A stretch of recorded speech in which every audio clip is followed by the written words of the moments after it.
brings me into this. We're going to fucking cut right into it. Ladies and gentlemen, welcome back yet again. Let's talk some motherfucking OCW. It's your favorite white boys, Brian Williams and Adam Helmsing. Goddamn, I'm so excited to be here. Fun fact for you, before I even let Adam get in. No, don't. Okay. I am smoking some marijuana. Adam has his coffee. And today, we're going to get to probably one of the more sensitive in a good way and possibly a bad way conversations that we can have about OCW, and that is being a champion and trying to level yourself up to being a champion and a championship contender. But before we get into that, let me bring in the most handsome white guy in the world right now that's in front of me. Adam, how you doing, man? How was the work week? How's life? How's the family? How we doing?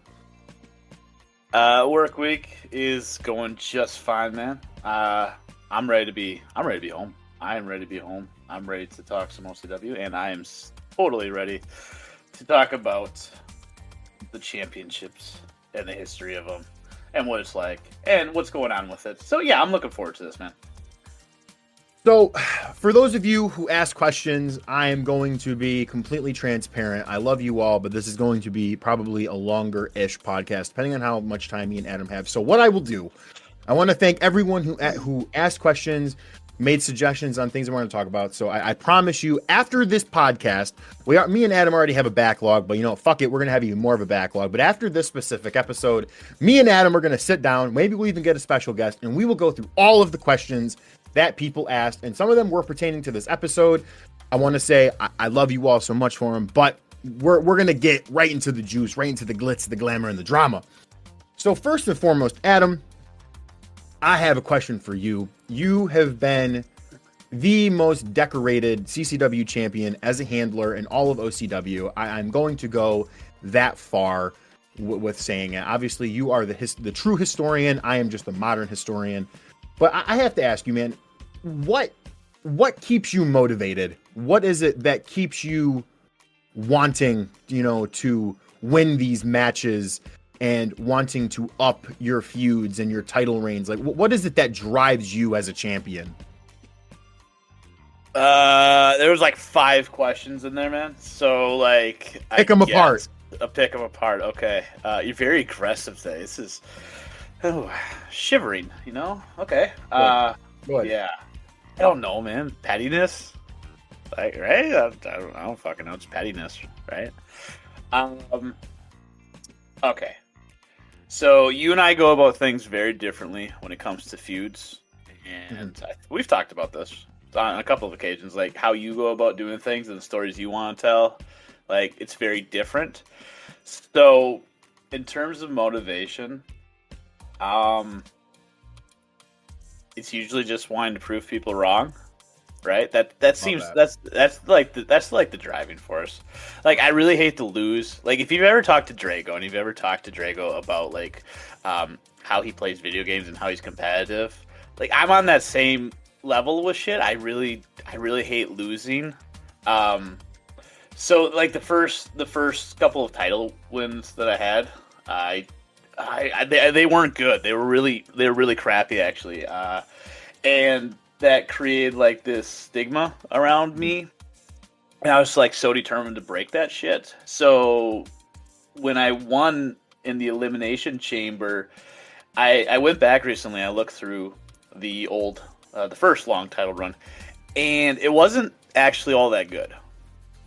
I think in hindsight, you were going to remember some of the bigger themes of it and say, yeah, it was really good. It went well. People are going to remember some of the bigger moments from it. But I went back and I looked through it. I didn't like it very much. There's a lot of things I really screwed up here. So big motivation was like, okay, this next one fell into my lap and now I want to do this one better. Like, it's just always kind of trying to one up myself. I think that's the big motivation for me. But you asked like 5 fucking questions here, so why don't I actually I'll answer that. That's my motivation. Like, what's yours, I guess, and then I'll continue off of my tangent after that. So, part of me completely agrees with you on wanting to prove people wrong. I think for me, especially with my world championship reigns, at the time when, because when, how OCW is, it's not pre-planned, it's not scripted, it's, very much like you're going to load in, you're going to do the match, and whatever happens, happens. My first world title reign was kind of one of those things where I was very disappointed in how it ended, because I feel like there was so much more there that should have been had, that in a world of, if it was a scripted Fed, I would not have lost it when I did. Just unfortunately at the time, 2K22, we had a kick out limit. I very much so could have kicked out of the finisher, but rules are rules. You got to lay down and do what happen, what at that time, what goes on. So I think with this current reign, part of me is I wanted to prove people wrong and show them that I, as a handler and as my character, could be a viable supervillain. And I also kind of felt like, in a way, I owed it to Max, because truthfully, I'm not even gonna beat around the bush. I'll be totally transparent. I was absolutely going to walk away from OCW. I was gonna take a break if I did not win the rematch against him, or if I lost at Lucian. I very much so was going to go away, just because the workload of doing constant videos, being in a world title feud, and for myself at that time, I had 3 characters that all were around championship pictures consistently for about the first 4 to 6 months of 2024. So it was very, very grueling, man. Really, really long workload here. So I just wanted to prove to people and kind of make sure that me and Max's feud just didn't, that was the start of something great, and I wanted to keep going to make sure that it wasn't for nothing. Well, that's fair. You mentioned the workload, and Jay has mentioned this in the past. It's actually very true. He said that people who end up being a champion for a long time, they hate it. And he often cited Cass, because Cass was pretty outspoken. He's like, yeah, it's not very enjoyable.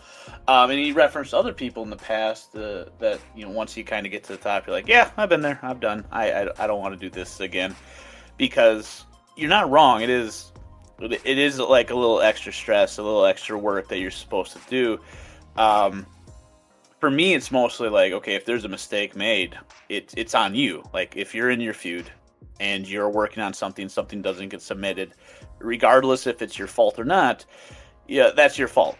If something was done incorrectly and it gets uploaded wrong, it's all on you. Like, everything should fall on you. If you're gonna have one of the world titles, then the fault, if something fails, lies with you. And I tried to do that recently. Actually, I was really appreciative of Cass, because something had got haywire, like something didn't get submitted, and I'm like, yep, that's on me. It's all my fault. I apologize. And Cass was going through some shit at the time, and he spoke up. He's like, no, Adam's not taking the blame for me. This is on me. So I'm a firm believer that if you're someone who's been here a while,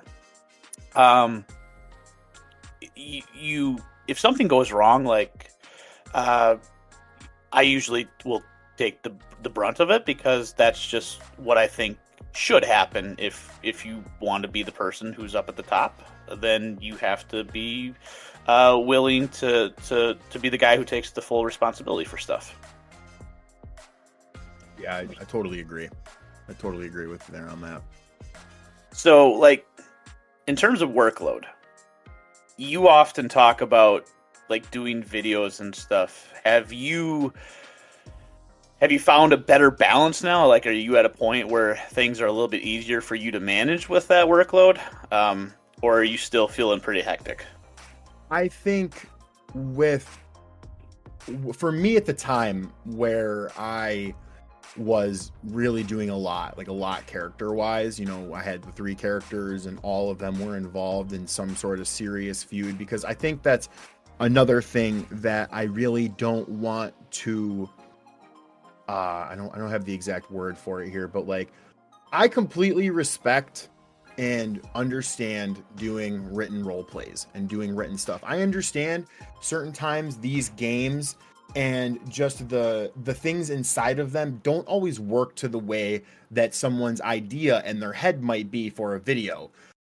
However, for me, I feel like in my own personal like way, it's 70% video, 30% written. Like the written is supplemental or kind of like extra goods.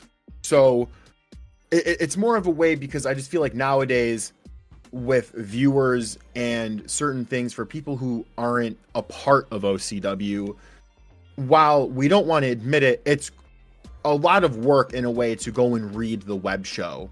So if you're wanting to be someone who's a viewer and, you know, wanting to be consistent with the content, the first thing and most thing that they're only going to pay attention to is your video content. Now, I understand there might be some people in OCW who don't care about, you know, the random viewers on what they watch or, you know, what they read.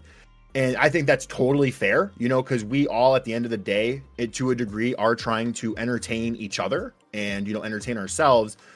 But I think with just video content, I like to do it mainly so then that way, okay, here's the main goods that I'm giving you. But the workload with it is a lot easier now, just because I have way less characters in those high level feuds where I felt, you know, no one said this to me, but it's like, I felt like, oh, okay, I'm feuding with the world women's champion. I'm feuding for the tag titles. I need to make videos. I want to put this center stage and elevate this feud and elevate these characters because that's just how I felt I needed to.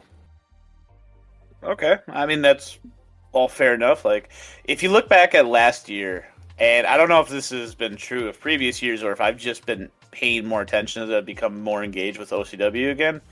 Last year had some shows where there were, 2 RPs, 3 RPs at max in some cases. Mm-hmm. So the way that people consume OCW really has changed, and it made me change a lot as well. Like, I did a lot more video work this year, and I remember talking with you about this a while ago. Like, you got to be average at everything, and like I looked at my old videos. I'm like, yeah, it's kind of below average where people are today. So I really did put some extra time into making sure that the process became smoother, that the video content itself became a little bit better, that the resolution was better and stuff. So I went from, you know, below average to maybe just above average, but I put a lot of time into making sure that I had a better understanding of how to do video work, hype packages, and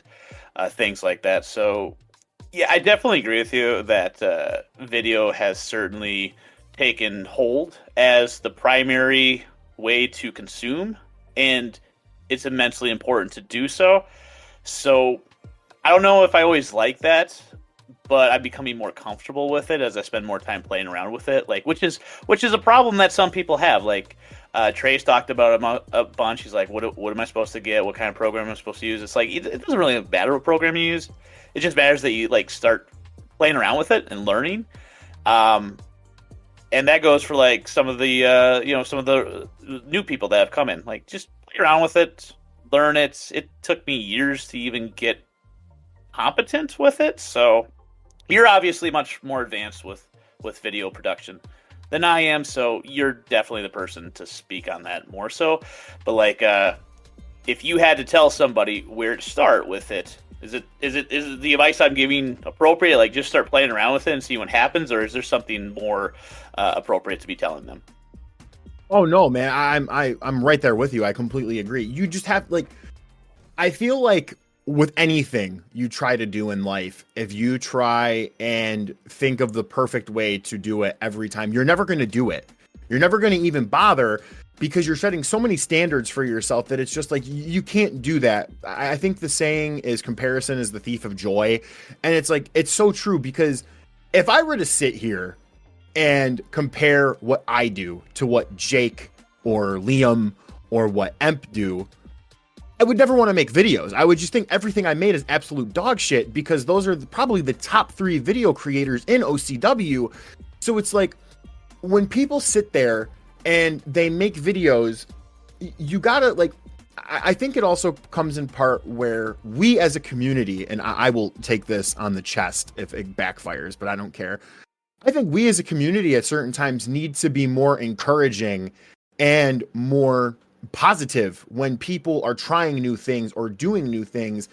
And, you know, kind of someone who's more lately kind of been moving toward that notion is Pew.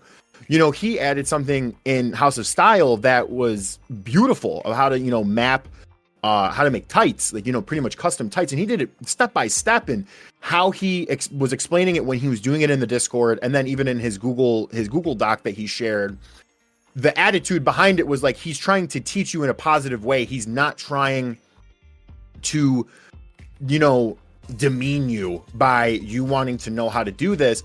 And I just feel like for anyone who's trying to start off making video content, like, yo, it's 2025. You can make videos on your phone. Like, don't doubt yourself. The hardware in our pockets on our phones, like, these are mini computers.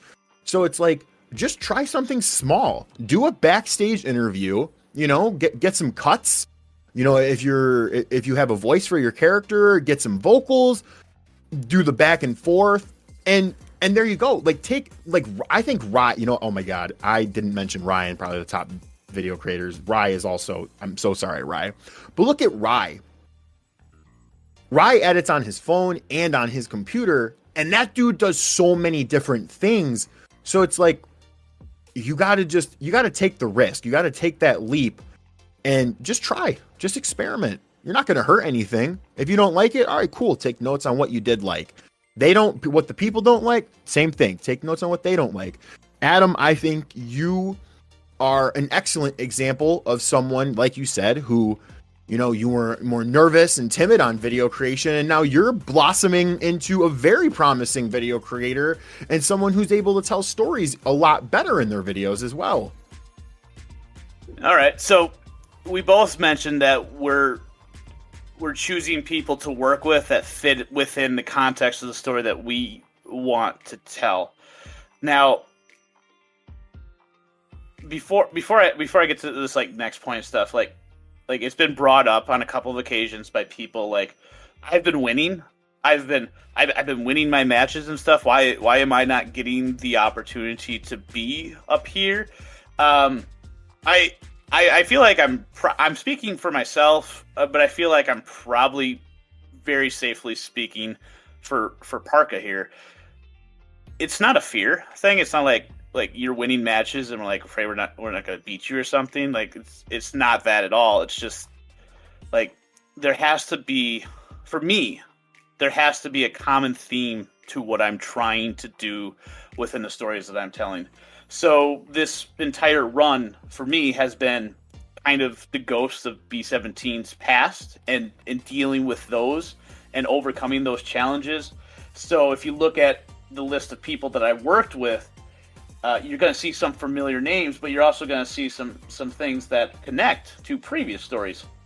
So, you know, obviously Isu, his entire intent behind it was like, you're the weaker champion, I'm targeting you, and then, you know, Bingo overcomes him, and then I face Antonio Everett, the person who ended the long reign at Lucian. Bash has been focused on the idea that B17 is a Luddite, that he's past his prime, that he's ready to be put out to pasture kind of thing. Cass and Rex are pretty self-explanatory. You know, those are definitely ghosts of Bingo's past big time. C-Note's kind of the exception, right? C-Note doesn't really fit into that unless we go like personal narrative, and he called me out. It's oh shit, it's like almost 3 Lucians ago now. I've been holding on to this shit where he's like, who's this old man here? And then, like, I'm petty. But then Jordan Trance was kind of the capstone for that thematic storyline of Bingo is dealing with ghosts of his past, and then he's facing Invictus for the final time. And then the Pew thing kind of represents a new story. Certainly, Pew was a ghost of Bingo's past in a different way, but it really felt like the Jordan Trance thing was the close of one overarching story, and then the Pew and Quartz thing certainly seems to be presenting a new chapter in that book. So I've always made choices that fit within that narrative, but also, like, it makes sense. Like, if you're losing a bunch of matches, obviously I'm not going to say, hey, you're going to be the next person. Like, you obviously have to be competitive, but it comes down more to story for me in many cases than competition. Like, I'm not comp as comp fully. Like, obviously we're a hybrid. So do you follow kind of the same trajectory, or do you kind of watch people and see if they're like building up a bunch of wins and stuff and then make a decision based off of that? Or are you pretty story driven as well?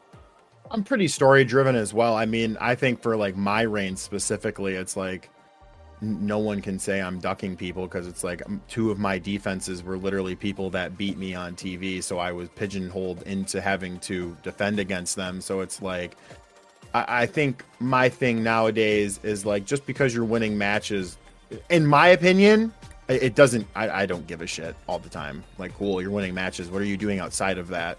If all I'm doing is seeing your character only in matches, you're not doing written, you're not doing videos, you're not working a feud or anything, like, I really don't care. You're just someone who, in my opinion, is mid-card locked, because that's where I believe it. You know, if you're someone who is, you know, new to the Fed, or you have a new character you're using and you're just kind of playing around, and, you know, you're just wanting to do matches with them for a while, and you win a bunch of matches, all right, cool, go challenge for a mid-card title. If you want to make that world championship step up, you need more. It needs to make sense. I'm not just going to sit here and be like, oh, this person has won 10 matches in a row. Yeah, let me give them a world title match. It's like, nah, that doesn't make sense. It has to fit the story. It has to fit the character and make sense for why I'm doing it. Right. But this is where we depart, because your choices seem much more character driven and mine seem much more like thematic driven. Like, you seem very self-contained within your stories. Like, John and Sheldon, they have been in orbit around you for a very long time. Like, this is not something that's popping up and then fading away really quickly. Like, this is a very long ongoing feud, and then obviously Max is within that too.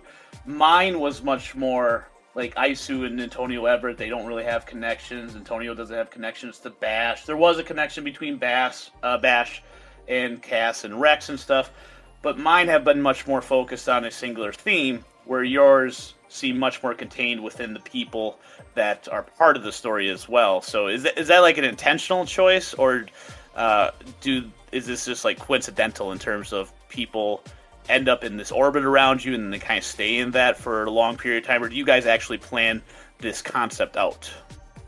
So it first started as coincidental, but then I started to notice it, and I wanted it to be like this, you know, because how I look at it is, you know, so kind of also a little bit different between me and you on kind of the people that we're feuding with, right?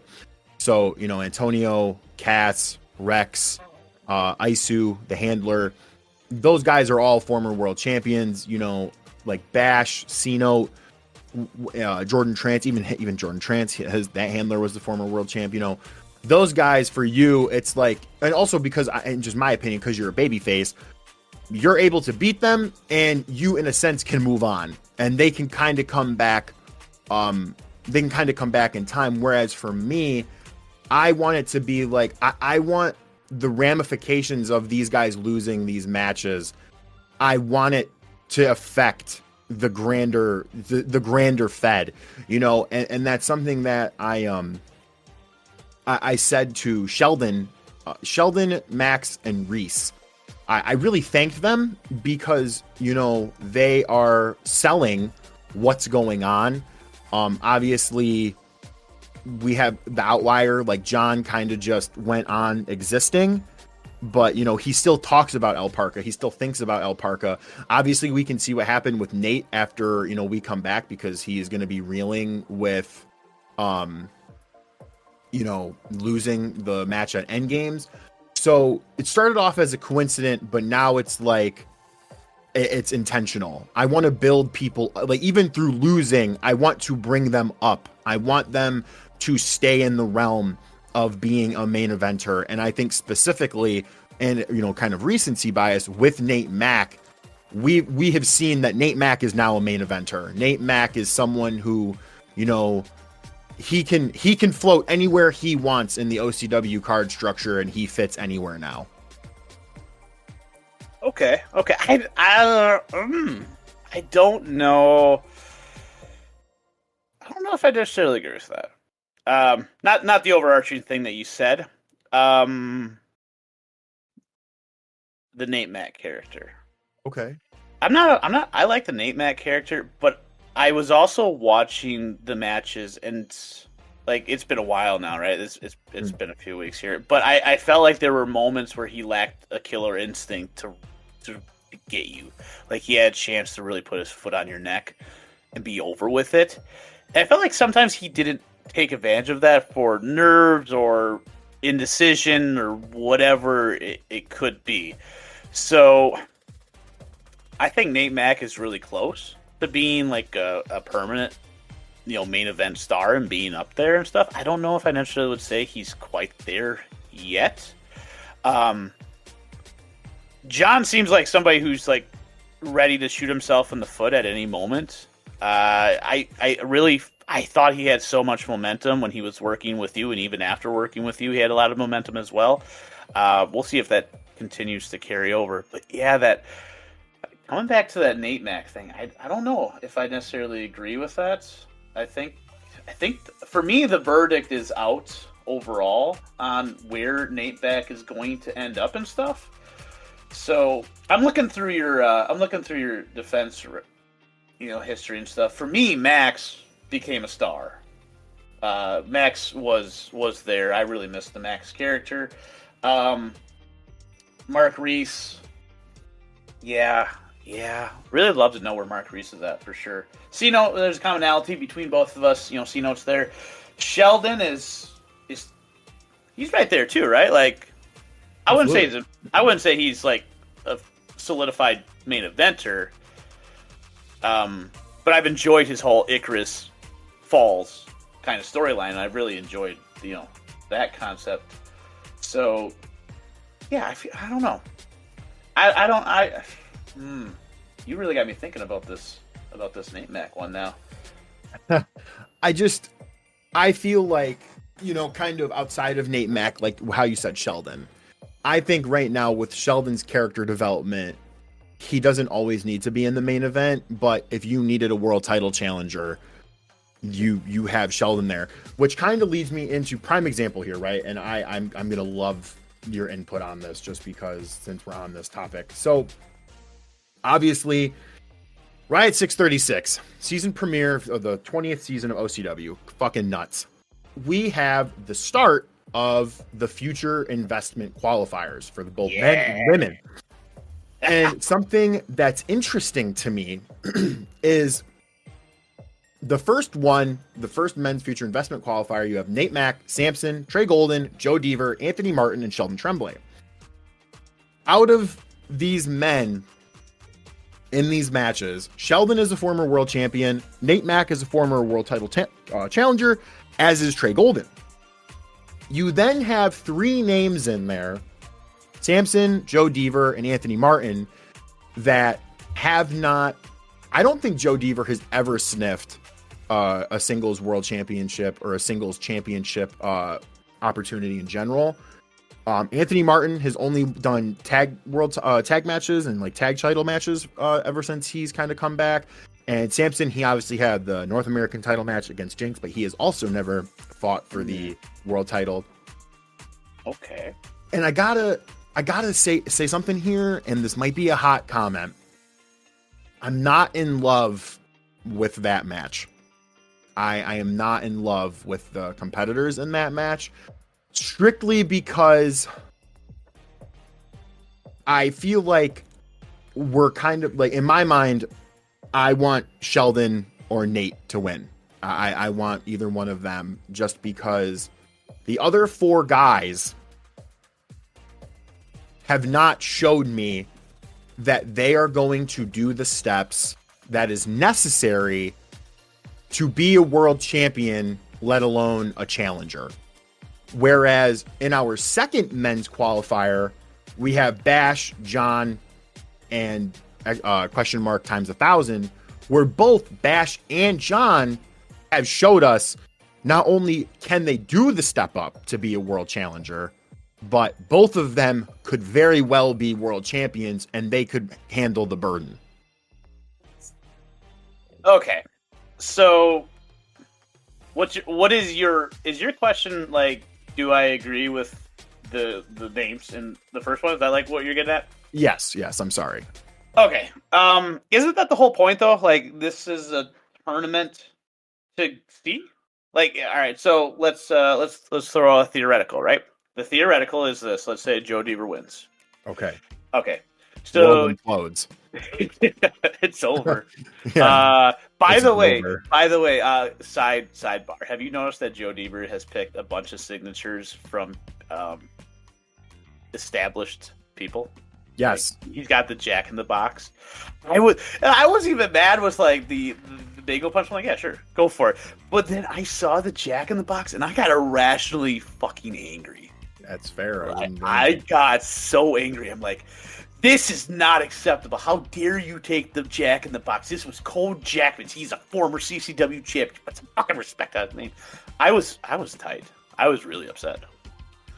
Okay, so let's say Joe Deaver wins. The whole point of it is, like, he has to go on, and I have no idea how many qualifiers there's actually going to be. So in theory, he has to win that match, and then he has to win, another match, and then pay-per-view, right? So he would have to win 3 matches.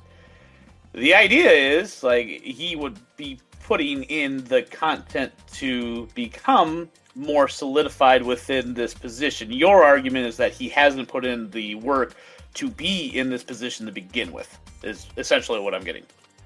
Correct. Okay. I don't disagree. But it also presents opportunity, and opportunity can bring out the absolute best in people.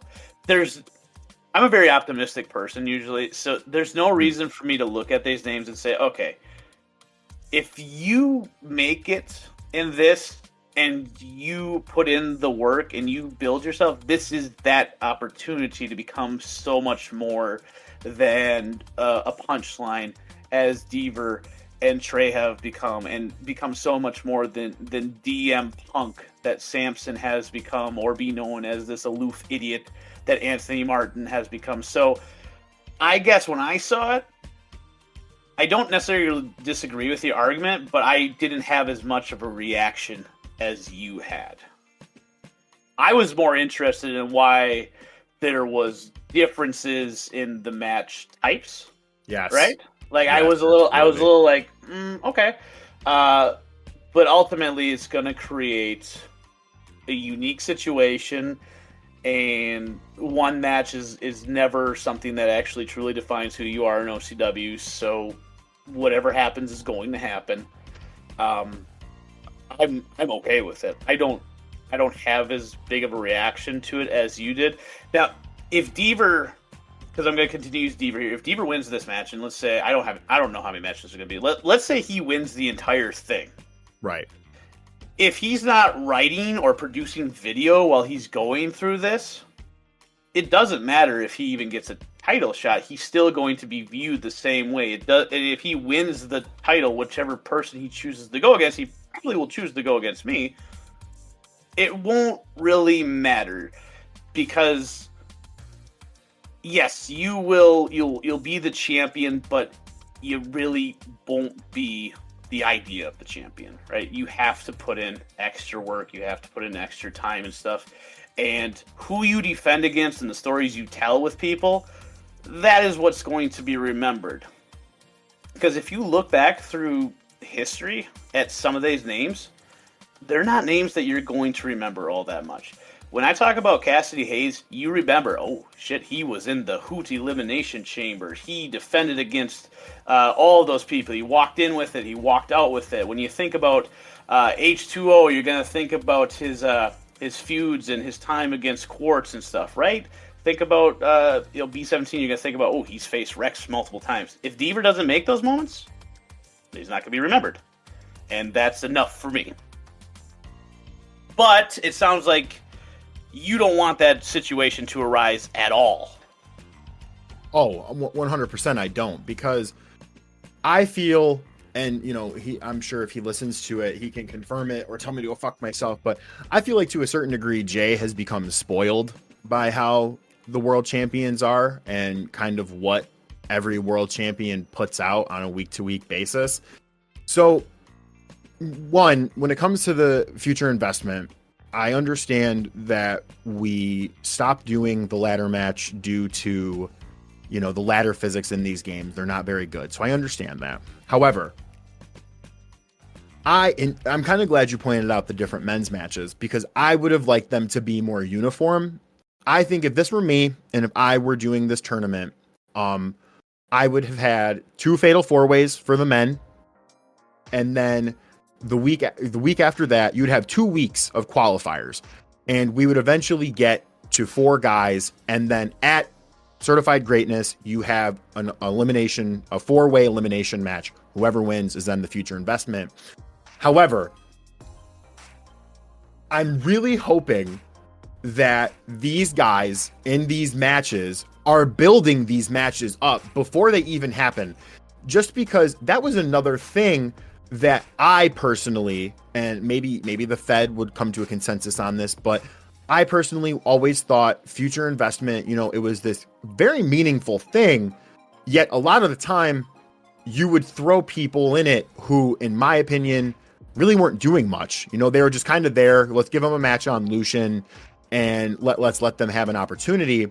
Well, I think when it's for like a world title, yes, let's give people opportunities, but also I need you to show me that you're taking this opportunity serious. So okay. Wait. Before you continue with this, though, so if you're looking back at the former FI winners, there's a list of people. Like, I can go right down the line, and I can say, like, okay, did you feel that this person did what they should have done with the FI, right? So when I'm looking at this match and stuff, you're talking about people getting to these positions. Let me just read off a few names for you, okay? All right, okay. I'm just right down the list. Here we go. Did C-Note take advantage of it and do it the right way, in your opinion? Yes. Did FloJo do it the right way, in your opinion? No. Did John Carter do it the right way, in your opinion? Yes. Did Harry Etiquette do it the right way, in your opinion? Yes. Did Cassidy Hayes do it the right way, in your opinion? Yes. Okay. It takes all the way to Elliot Parker before I say that people didn't do it the right way again. I think, though, you're kind of giving it a misconstrued view, though. Okay, go ahead. The winners, but look at the people in those matches. You know what I mean? Like the one that Cass was in, for example, it was Cass, Sparks, Harvey, and then I don't remember the others, which 3 of those names that I listed, 2 of them would have, like Cass and Harvey, if they, Cass obviously won it. If Harvey would have won, I would have said the same thing. Harvey would have utilized it. But even Sparks, if Sparks would have won it, he would have absolutely not utilized it the way that the FI should have been utilized. The same thing could be said with John and his FI. Thank God he won it. C-Note was great. I love C-Note's FI. However, I wasn't even complaining about the women. I actually think the women's FI, more times than not, has been utilized the way that it should have. It's mainly the men and how the men involved in these matches are building themselves up and the matches up before and after it happens. Okay, that's fair. But my point is, you don't know until they have it, right? So this is, like I said, I'm optimistic. Should I be? I don't know. Maybe I shouldn't be. So I see these people get the opportunity to do so. I'm like, okay, great. if you get this opportunity, you're going to run with it. You're going to make it happen. Your argument is like, okay, you have to earn your right to be in the FI as well, and that's a perfectly fair statement to make because it is really important. It is incredibly important to have this opportunity and get a chance at a world championship. So, all right, I cut you off, and I am sorry that I cut you off and stuff. What were you going to get to with the ending of that? Because I did have another question in regards to the FI before we moved on to a different topic. No, don't be. It's completely okay. Mainly, my point is, and I'll try to be quick on it, and I'll touch back on it later, is if you see yourself wanting or being put in these opportunities, please take full advantage of them. You know, I understand everyone has life. Everyone has a life. Everyone has stuff going on. I just don't buy it, though, because if you truly want to quote unquote succeed and get the most out of OCW, you're going to put that extra time and effort in. So it's just like, please make these matches something that future people want to be in. Let's not just repeat the pattern of, oh, okay, 80% of the qualifiers were meh because of the participants in them, and we needed like the 1 or 2 diamonds in them to stick out and win, so they were worthwhile. So just, please God, maximize your opportunity. Okay. And for anybody who like hears him say that and they're like, oh wow, that's really serious. Like it's not, like don't go too far with it. There's a line. There is a line to it and stuff. Real life does come first and stuff, but obviously yes. The excuse that, oh, I didn't have the time to do this, or I didn't have the time to do that. That excuse only goes so far. Like OCW has been around for 20 years. It runs and it operates as an online community that's not going to disappear overnight. This is not a collection of people that are making something that's only going to be on YouTube, and you're going to see it, and there's not going to be any other shows that follow up years and years later. This is something that's consistent and has been here for a long time, and a lot of work goes into making sure that stays here. And there's a lot of people doing work behind the scenes to ensure that OCW continues to work the way that it does. And a lot of relationships have been built, and a lot of friendships have been built through this place. And like, it is a hob job, and that sounds like overly serious, but I take that very seriously. Like, I want to have fun, but I also want to help contribute to something where people have built lasting relationships, have learned life skills, and taken like things they've learned from here and utilized them in other places. Like, this is a fairly fucking serious place, and it is a fairly serious fucking hob job. So, like yeah, you have to be dedicated if you want to have these opportunities. I absolutely agree with that one. Yeah, and before you ask me the next question, I do want to reiterate, like, I understand, I completely agree with you on real life comes first when in almost every single manner. But excuse me, it's like you said, and like I said, if you want to make that leap and do that next step up in the Fed, those are just the things you have to do. Those are just the things that are so normalized at this point that it's like, I truthfully believe, and it's no shade whatsoever, I don't think even if a legend became a world champ, that a world champ would just be accepted to do written RPs. Like, if you're a world champ now in OCW, you are making consistent video content. And I expect that of the challengers and the people wanting to step up into these roles.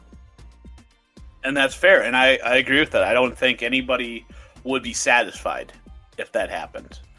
I wouldn't be satisfied. Like, if somebody became a prominent member of the roster through the victory of a world title, or the victory of any title for that matter, and then didn't meet OCW where it's currently at, and work to fit within to the mold that it currently is, like, yeah, I would probably be pretty disappointed by that, because OCW is constantly evolving, and it should be constantly evolving. And there's always going to be a place for written RPs. There's always going to be a place for people to tell stories in their own ways. But you're not wrong in the fact that people that do come back have to evolve with it as well. And some of the people that have been here for a while, they have to continue to evolve. It's like what I said earlier. Like I recognize, oh shit, this is where OCW is going to be. I have to make an effort to get to that point with my video editing skills as well. Oh, sorry. So, all right. Who do you think is going to be the question marks? You know, I'm really glad you said that. I think it's gonna. So I know it's not typical fashion for booking to do it, but I think it's gonna be Russ Cole. I think we're gonna see French double duty with 2 characters. I think Russ Cole's gonna return in the FI.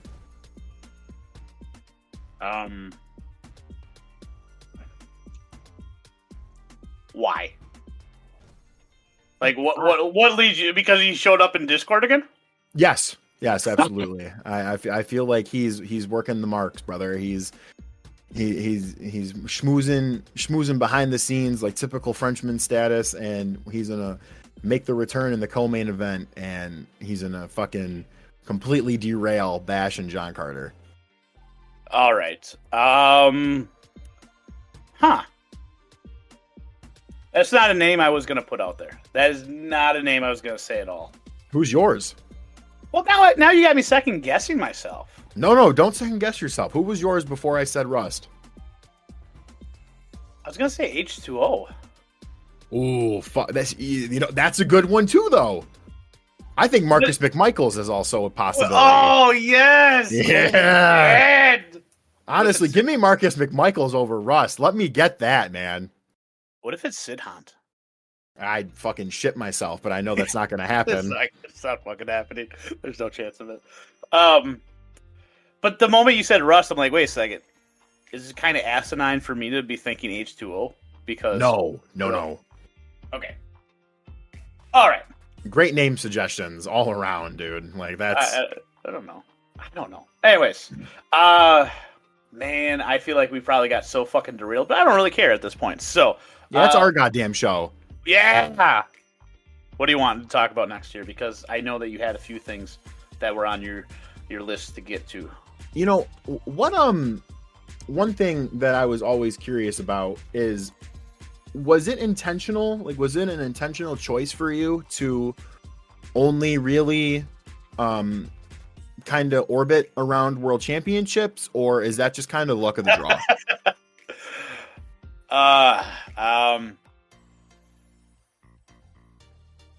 It was not intentional. It was not intentional, and it becomes more funny when you think about the person that I was working my way up the card with. Mm-hmm. And obviously Cass got to it first and stuff. Mm-hmm. But Cass and I feel very confident in saying this because I feel like I talked with Cass about this. Cass and I have only ever held world titles. Yes. Cass has held the Turmoil title, the OCW title, and the CCW title. And I have only ever held the CCW title. And I can for sure say that before 2019, that was not the intent at all. I can only remember a couple of examples, but I know that I fought at least twice for. I'm pretty sure I fought twice for the international championship. But that's the only ones I can actually remember. Mm-hmm. After 2019 or like 20, yeah, like after 2019, 2020, when I started getting back up to the main event scene, I haven't challenged for any other title, and I think it became more intentional after that point.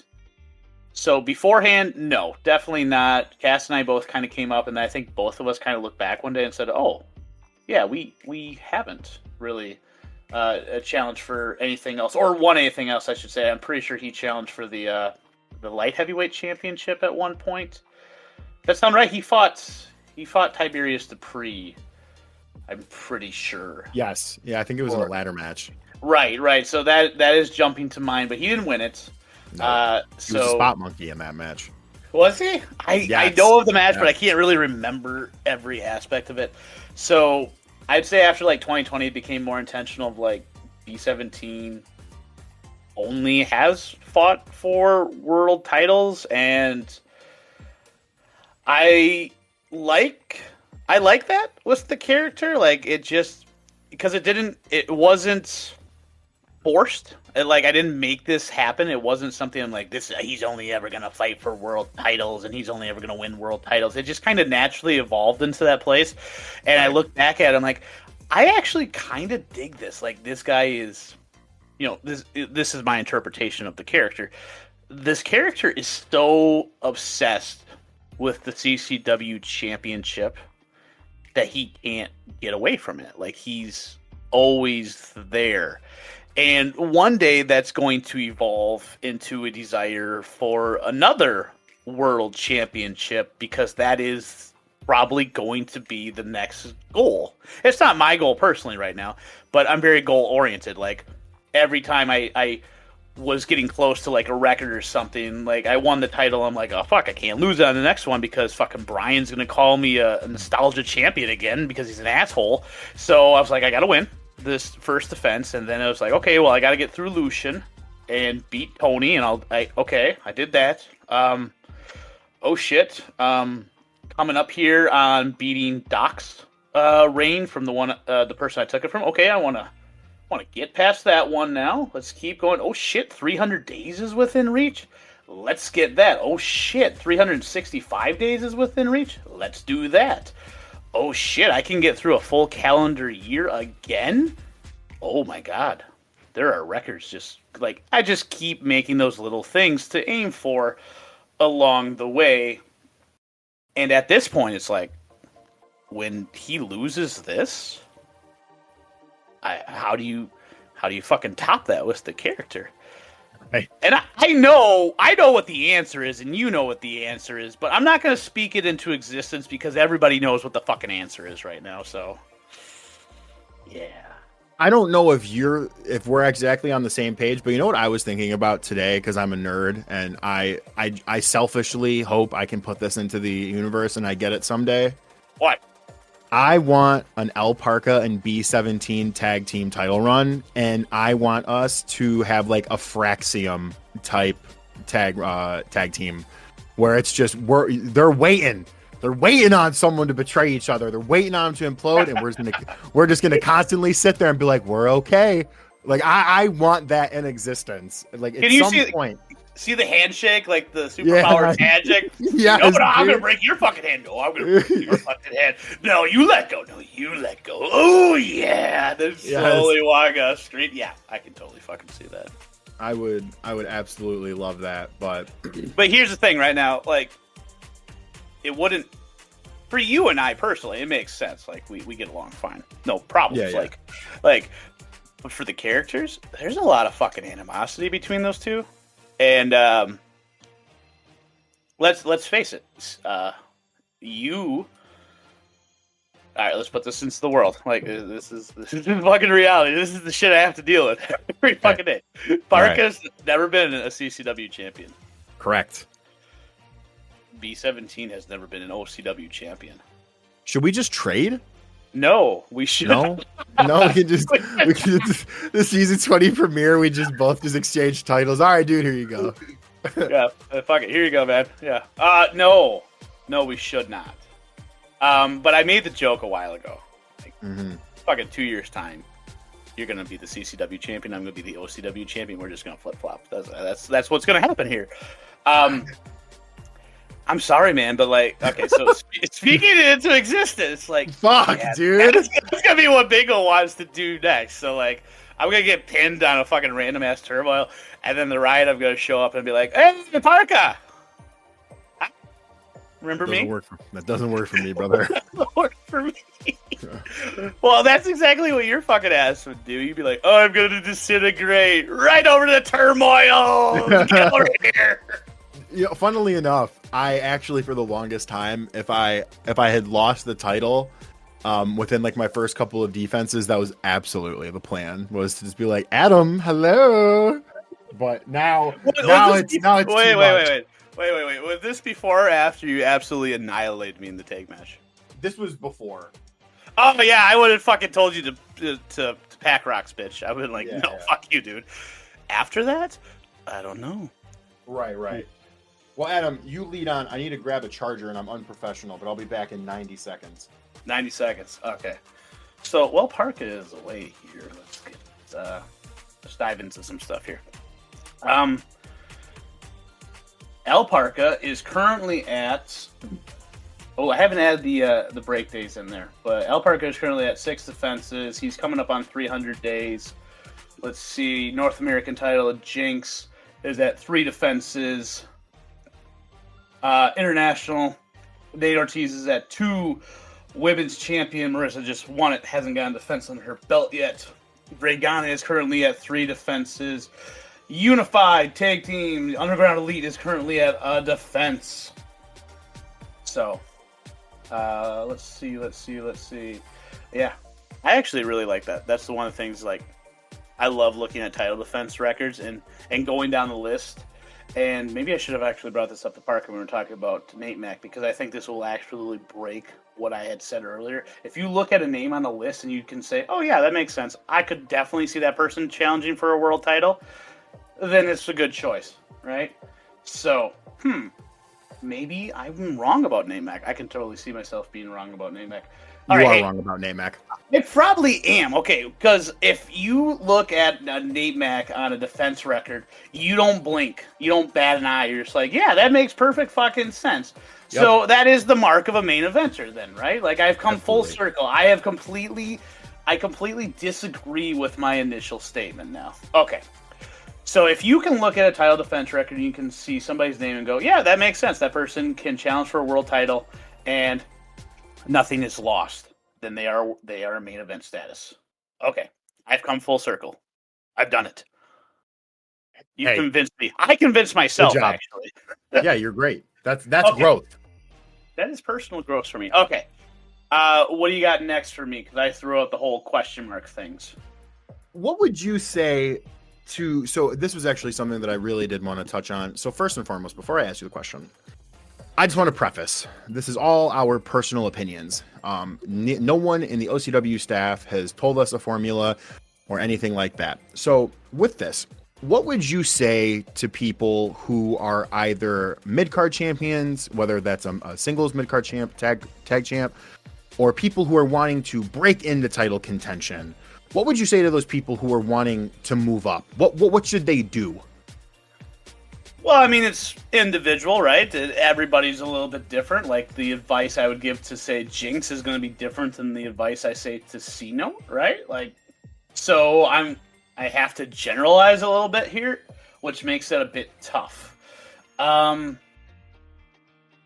I would say you'd probably agree with me when I make this statement that most people that make their way up to the main event typically follow the formula of they make it to the mid-card titles, they hold the mid-card titles, and they have a memorable reign with the mid-card titles, thus proving that they're ready to move up to the main event titles, right?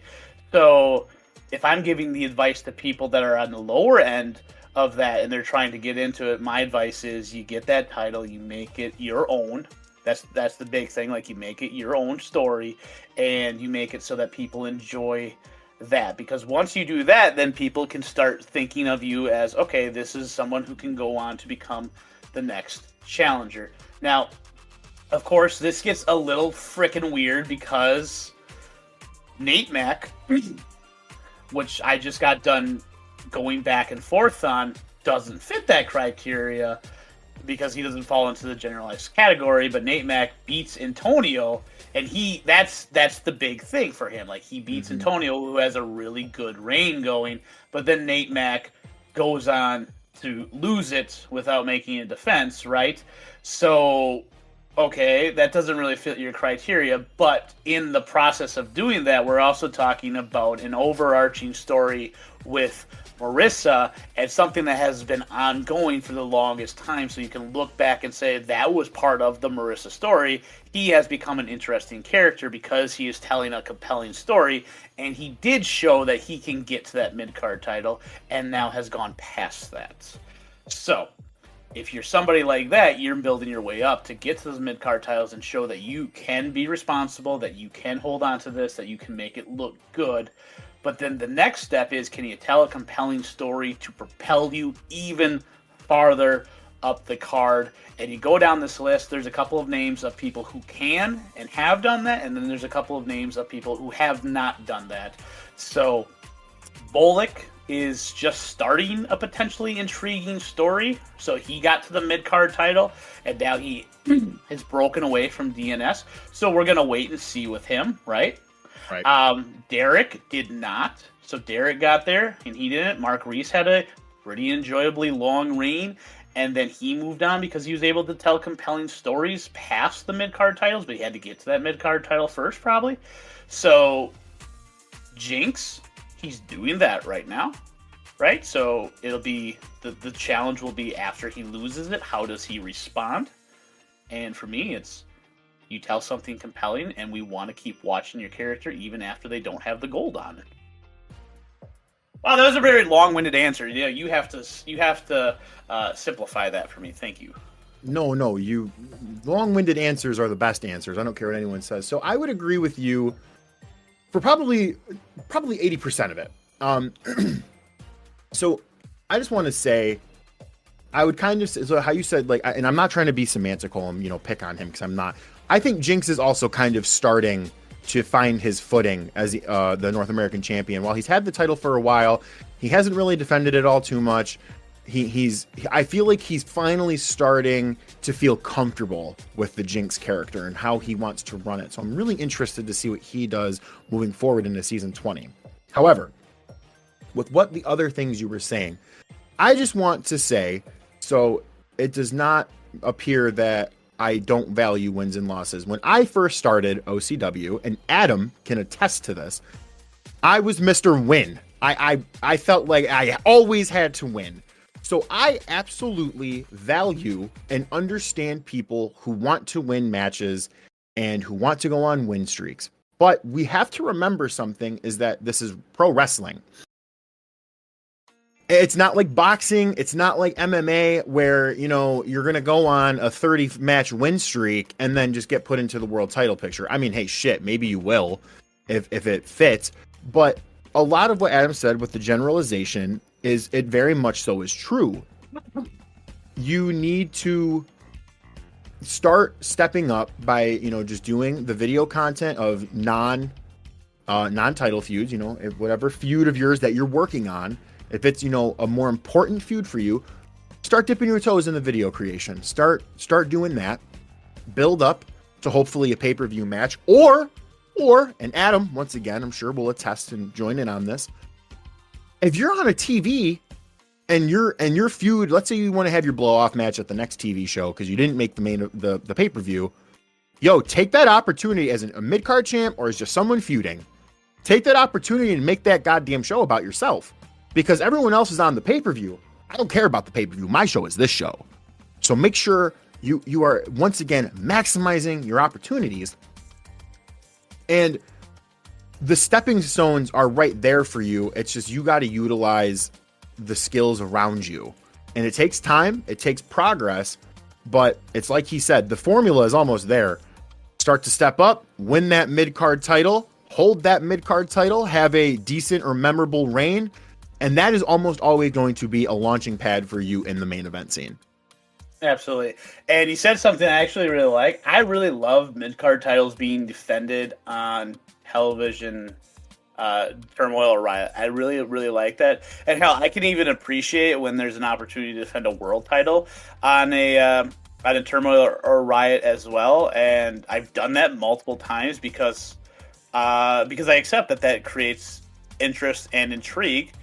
And I'm all about trying to create interest and intrigue. So what you said about maybe you don't make it onto the pay-per-view, or maybe you even ask, "Hey, can I be on the Go Home show so I can be the main event of that and stuff?" Because let's be frank, as a mid card title, tag team title, chances are you're not going to main event the pay per view, but there's a pretty damn good chance you can probably main event the Go Home or even the night after pay per view, or the show after the pay per view, and that puts more eyes onto you. So I've always been in favor of things like that. I like that unpredictability of it, but I also like what it creates in terms of this show is about the tag team titles. This show is about the North American title.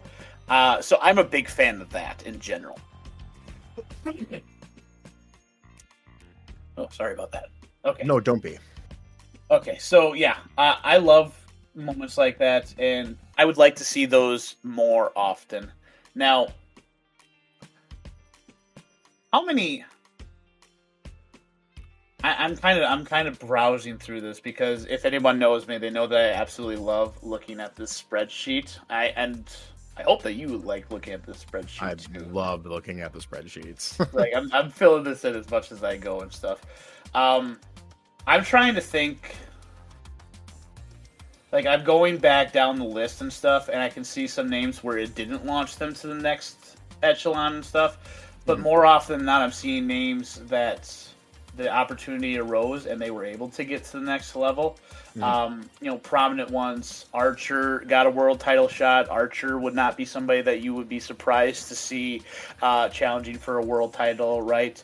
El Parca, you definitely launched from your 2000 or from your 2020 reign and stuff. Danny Watt never got past that. Colin Locke probably was going to get past that.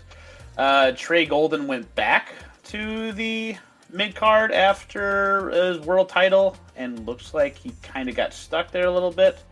Max Edwards obviously launched from that. Mark Reese launched from that. Claudio probably was ready to or going to launch from that. I remember thinking about his name quite a bit. God, missed opportunity. Right. He was a missed opportunity. So yeah, there does seem to be for a different day. Probably it'd be a very long conversation. Missed opportunities is not going to be a short conversation at all. But no, yeah, I think we both pretty much. Owen launched from there. I don't agree with that statement at all. Oh wow, really? Don't. Okay. You know what? I understand. Let's talk about Owen. Please. Let's do it. Okay. Oh shit! Why did I say let's talk about Owen? Oh, I fucked up so badly here. Why did I do this? Okay. You can still back away. I'm not backing away. You can bookmark it. I don't like the Owen character. You don't like the Owen character. I don't like the Owen character. Wow. I think that Scotty is a far superior character to Owen. It's not. I don't even think it's close. I think it actually goes Scotty, Paul Harris, and then Owen. That's where I'm at with it. Ooh. So, if I may, go for it. I do not dislike the Owen character. I love the Owen character, but it's something that you did say about Scotty is I think Scotty is the sweet spot for the handler behind Owen and Scotty and Paul Harris. I think that is a character that I have enjoyed every written thing he has done as Scotty, the video work that he's done as Scotty, the moveset, like it very much so feels like everything kind of clicked together in an aesthetic way, a match way, and like actually executing the character how he wants to. I think the Owen character had once again, man, I guess you could go missed opportunity because that man had all the makings for an absolute anchor being for the future of OCW if he were still around. Okay. Let's talk. All right. There's a big reason why I think there is a huge disconnect between you and me on the opinion of this character. It's because you were around for Sanctum. and I was not. I don't have, like, I had to go back through the archives and put together days held and stuff, and started putting together title defenses and whatnot. You were there. You were an active participant within it. Okay. So that's launching pad. That's starting place for the Owen character. Is that correct? Like, that's where a lot of his development began with Sanctum in 2022. Am I wrong about that? I think he would say you're wrong about that to a degree. I will say you're wrong about that to a little bit of a degree, because Owen, James Frazier, and Derek Smith did have a feud that actually made it onto Summerside. Like, that was probably one of the bigger rookie feuds at the time. And that was that was kind of like the starting point for me with Owen, with, you know, actually getting to know him and as a handler and as just a person, which, because of that story and because of the relationship we were able to build, that's what caused Sanctum to happen. Okay, but I'm forced to piece together the puzzle through word of mouth, going back and watching shows. I don't get the experience of how people are talking in that situation around that time. Like, I have to live for the moments when I go back through these things. So I look at Lucha Country, or not Lucha Country, I'm sorry. I look at Sanctum, and I'm forced to tell stories through the numbers and through the defenses and stuff. And I see Sanctum at 359. So Which is incorrect. Which is incorrect because of the discrepancy with dates and stuff, right? In terms of, like, how much is a break time, what is a break and stuff. We didn't have breaks back then, so it was okay. That's another conversation. Yeah. Don't get me fucking started on this right now. We're having a great conversation. I don't want to go change everything. So, anyways, consistency. I'll do it myself. Okay, sure. All right. So Sanctum holds on to the title for a year. Let's ever. Okay. I'm sorry. The next step, right after what I just got done talking about, is you now go on to become a mid-card champion, as we were talking about right before. Hold on to a mid-card title and make it a memorable run. So in 2022, December 17th, Owen wins the NA title. He holds it for 70 days. He loses it. He beats you in a ladder match. Okay? And then he goes on to lose it to Isu. Okay, so no defenses, 70 days held. That story right there goes against everything that I had talked about earlier with how do you get to the next level. Okay, fine. You know, that's one opportunity. Go over to the international title scene. Owen holds it for 13 days. He wins it March 16th, 2024. He defeats Tremblay, and then he holds it for 13 days, and he loses it against all fucking people, Bullock. Okay? That doesn't help to tell much of the story. But I also am aware then that he had a world title feud that accumulated in your victory, if I'm remembering correctly, right? What's that? He had a world title feud as well. No. Okay, that was H2O.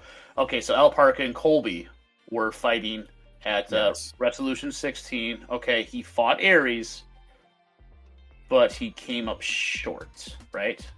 He did. Okay, then the character disappears. So, okay, so this one kind of have pieces with it, right? Kind of have some stuff. So, firstly, I think you're kind of leaving out something. With the title losses is the in between. He had an incredible feud with Colby that went to Resolution, and he had, the build up, and I think because the build up to Colby, the aftermath of the Aries feud was a lot of things were left out of his hands for certain things. So you had that build up to the international title match where we had that tremendous false match where he said Sanctum remembers and just absolutely murdered Sheldon for what he did. That was a great moment. I love that moment. That was a great moment. So I think it's so that's the first part, right? Is those unfortunate things. And then there comes the second part where at certain times it's just unfortunate if you're not there on the sticks that day. And he had it in kind of both ways, where on 22 in the ISU match, I am almost certain he couldn't really defend the finisher limit, and so he had to stay down, or he had to get tapped out, or I think it was a sig, but that's it, whatever. So that unfortunately one thing, the fucking he wasn't there on the 6. Same thing could be said for the Bolek match, is unfortunately he just wasn't there, which is kind of why I said I agreed with you on the Scotty part, because I feel like with Scotty, there is more wiggle room for him to have movement as a character, to where Scotty can fluidly go anywhere she kind of wants, as long as the timing is correct and she has that little bit of momentum that she'll always have, because the handler will create that content that gets that, momentum. Whereas with Owen, and I'm not, if he listens to this, I'm not saying it to, be snarky, but it's like, how everyone compares him to Gunther or Walter, that sort of character and that sort of aura he was building behind the character, you almost need to always win every match you're in, or you need to be booked sparingly to where you win the few matches you have, and then you're able to just kind of get fear and respect through your segment building. Right, and that's what he accomplished with that Sanctum Remembers. Like, he really did the right thing with that. But I don't think you're wrong that the presentation of the character was very much, this character has to win, and when those wins didn't come, they hurt his momentum in such a way that you're left looking back at the record books and thinking, okay, the story was there. The story was there. The build was there. The responsibility of producing is there. But there's just that one thing that's missing with the character. And that's why having a character that is dependent on winning is so hard. And you should never frickin' do it as somebody who's relatively new in OCW.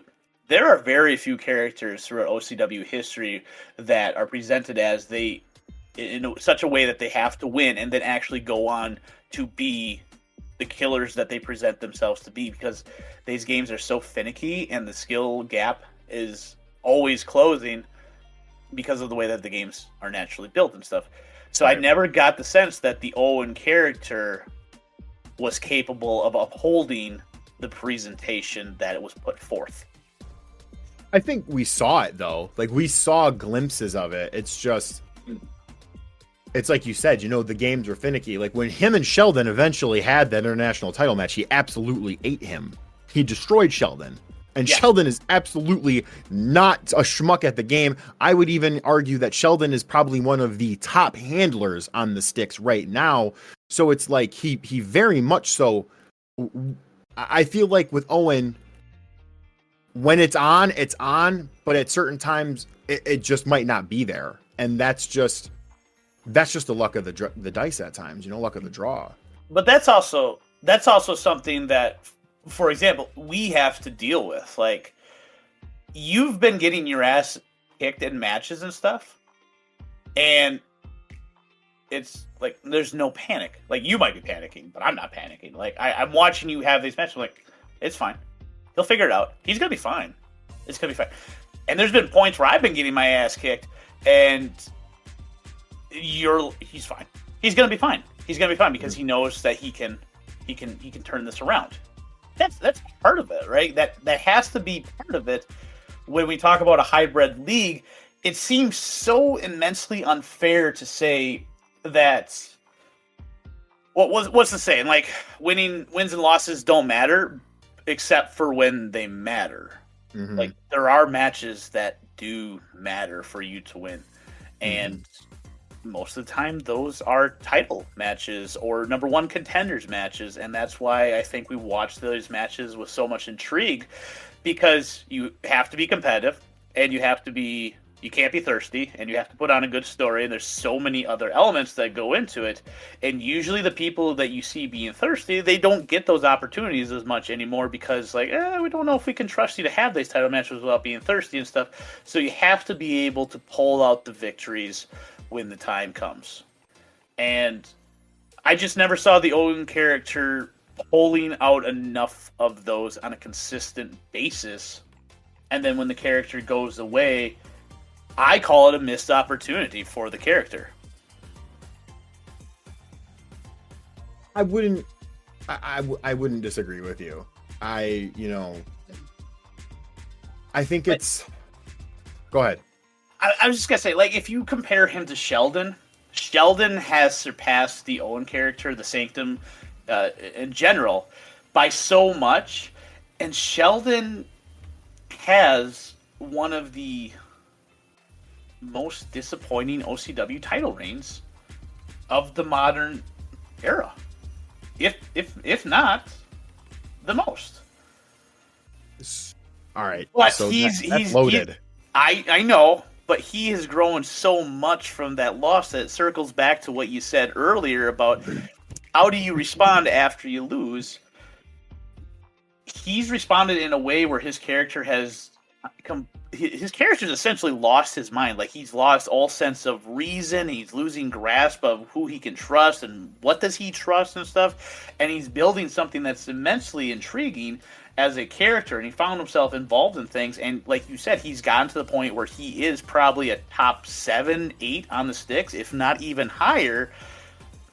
That doesn't happen if he doesn't choose to respond appropriately after the loss. And he was very forthcoming about that loss. He's like, I don't know. There's a lot of pressure to it. I don't know how I feel about it. I don't want it to ever happen again, kind of thing. Like, he was very open and honest about that, but he has responded from that. So you said it was loaded, so go ahead and tell me what your thought is. So, oh man, like, I do agree with you on certain parts of this. So I think Sheldon has flourished post Sanctum, and especially post his world title run, where he very much so leaned into the aftermath and consequences of the things that happened. He won the world title and he lost it to a legend, and people threw him aside. He was no more the flavor of the month. And Aries kind of like reminded him of that, and Parca reminded him of that. And I think just the growth between world title matches, between fighting Rust and fighting Aries and then fighting El Parca, that change was already there. And then especially post the Parca match, where his worst fear essentially happened again, but in a different way, where all hope was lost after a certain point, right? I feel it where he has surpassed the character in certain ways on how he dealt with the conflict and the aftermath of things, but also maybe, and I don't know this for a fact, I'm not being facetious either, but maybe, Owen didn't know what to do. Maybe he because, I feel like what we saw from him was very meticulous, and maybe he was a planner, and, hey, he just didn't plan for this to happen. Maybe real life got in the way. There was a number of things, but I do understand where you're coming from on how we as the community and we as the fan base and viewers, we do lose, because like, oh shit, like Bullock beat Owen. Like, yo, that was crazy. And we lost Owen, he was gone. Like, what was Owen going to do after that? Like, we wanted to know, we wanted to see him, and I still want to see him all the time. But, it's like we as a fan base, we lost him, which sucks. But I think when you get into that realm of PvP, shit happens. If people choose to leave or take a break or step back once they lose, that's totally fair to them. We saw that same thing with Telos, where Telos lost to C-Note, and we haven't seen him ever since either. You're not wrong about that. It's just how do you phrase this? It's so hard. It is, because there's so many components to being being good at OCW, right? There's so much shit to it. It's fucking stressful at times. Which I mean was a big motivation. Why were we gonna do like a podcast and stuff? Ultimately, we were gonna get together and be like, "Do you enjoy being world champion? No. Do you enjoy being world champion?" But the reality is, it's a love-hate thing. Like I love it, but I fucking hate it at the same time and stuff. Right? Understandable. But getting to this point, like put so much damn work into like getting better at writing and video editing and that is an underrated part. Like organization, like staying freaking organized and having folders for years and shit and making sure that you're filing things away. Like that's an underrated thing. But like you put all this work into getting better at it, right? And then you have a moment, and when you feel that moment slip away from you, some people are like, okay, well, what do I do now? How do I get better at this? What can I do differently next time? And then some people are like, okay, new plan, start over, like pivot, right? Like that's, yeah. I don't know. I see it happening. I'm like, okay, man, you had a chance to do something with this character, but you decided to go a different route. And that's your choice. That is your choice to do that, and I hope you have fun doing that and stuff. And I had no freaking problems with the pivot becoming who they were and stuff, and it felt like they had some momentum on their side and stuff, and people were kind of getting behind the character, and Scotty seems to have a little bit more momentum and stuff. So that's why when I look at the other two characters, one of them is doing very well in my opinion. One of them is doing okay. You look at the Owen character, it's like, okay, there's something, there was something missing there. And since he was closer to it, it hurts a little bit more. So that's how I take it. I don't really blame you on that, because it definitely hurt me too to see him gone, not have him in OCW. Owen was absolutely one of my favorite characters and favorite people to be around in OCW with that character. So it's unfortunate that he's gone, but it's also kind of like the glass is still half full, because we still have two very good characters out of Scotty and Paul Harris that he is able to use and still give us quality content with. Man, something that I also wanted to touch on is about the kind of like quality of a title reign, right? Because I don't want people to sit here and this is just me assuming, but I don't want people to sit here and get stuck thinking like, hey, you have to have like a super long reign to have a quote unquote good reign or to have a quote unquote memorable reign. I think no matter how you spin something in OCW, as long as you spin it in a positive way, you should be able to come out of it on the other side. Prime example, I'll just use, I'm not trying to sound like self-absorbed, but I've had 3 different tag title reigns, and my most recent one was probably the shortest tag title reign in like modern history since the tag titles have been recorded or unified. And I would still think that was a good reign because of what led into that reign and what led after that reign. Like we got the Mass Effect, pretty dominant tag title reign. The tag division had matches that it hasn't had before. So it's like, you don't need some 300 or 400 long day reign to have a good or memorable reign.